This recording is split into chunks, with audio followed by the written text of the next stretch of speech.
This channel does not promote any violent, harmful, or illegal activities. All content provided by this channel is meant for an educational purpose only. মহুয়া মৈত্রর বিরুদ্ধে এবার ছত্তিশগড়ে FIR দায়ের হলো। কেন্দ্রীয় স্বরাষ্ট্রমন্ত্রীকে হিংসাত্মক আক্রমণ করেছিলেন তিনি, এবার ভিন রাজ্যে মহুয়ার বিরুদ্ধে এফআইআর দায়ের।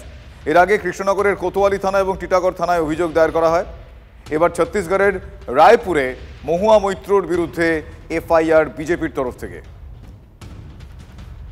মহুয়া মৈত্রর বিরুদ্ধে এবার ছত্তিশগড়ে এফআইআর দায়ের করল বিজেপি।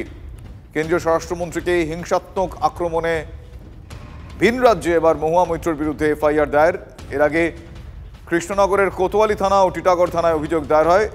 আর একটু ডিটেল জানবো আমার সহকর্মী কমলেশ চৌধুরীর কাছে। কমলেশ, দেখো, প্রধানমন্ত্রী নরেন্দ্র মোদী পশ্চিমবঙ্গে এসে অভিযোগ তুলেছিলেন অনুপ্রবেশ নিয়ে, এবং সেই অভিযোগের জবাব দিতে গিয়ে অমিত শাহ নিয়ে এমন একটি মন্তব্য মহুয়া মৈত্র করেছিলেন যা নিয়ে বিভিন্ন রাজ্যে মহুয়া মৈত্রের বিরুদ্ধে অভিযোগ হচ্ছে। এবং যেটা দেখা যাচ্ছে যে ছত্তিশগড়ে, বিজেপি শাসিত ছত্তিশগড় রায়পুরে একটা অবজেকশনেবল কমেন্ট এই ইয়েতে থানায় অভিযোগ দায়ের হয়েছে মহুয়া মৈত্রের বিরুদ্ধে।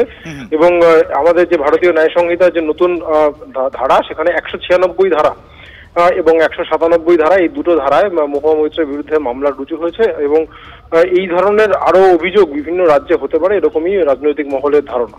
শুভজিৎ, ধন্যবাদ কমলেশ। রক্তদানে ও রক্তারক্তি। রাজারহাটের লস্করহাটিতে সব্যসাচী দত্তর সামনেই অনুগামীদের হাতাহাতি, চেয়ার ছোড়াছুড়ি, টেবিল ভাঙচুর।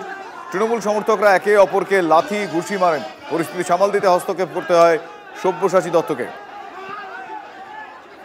কখনো কখনো ভাইয়ে ভাইয়ে একটু হয়তো মতবিরোধ হয়, কিন্তু সেই মতবিরোধ দায়িত্ব নিয়ে বলছি না, আমি কালোর পক্ষে না আমি বাহারের বিপক্ষে। আমরা দুজনে বসে, দুই ভাইকে বসে মিটিয়ে দেওয়ার সেই সামর্থ্য আপনাদের থেকে পেয়েছি। বাহারের দিকে একবার এই দেখুন, মিডিয়া এসেছিল আজকে হয়তো অন্য কিছু খবর করতে। কালো আর বাহার যেরকম ছিল সেরকমই থাকবে।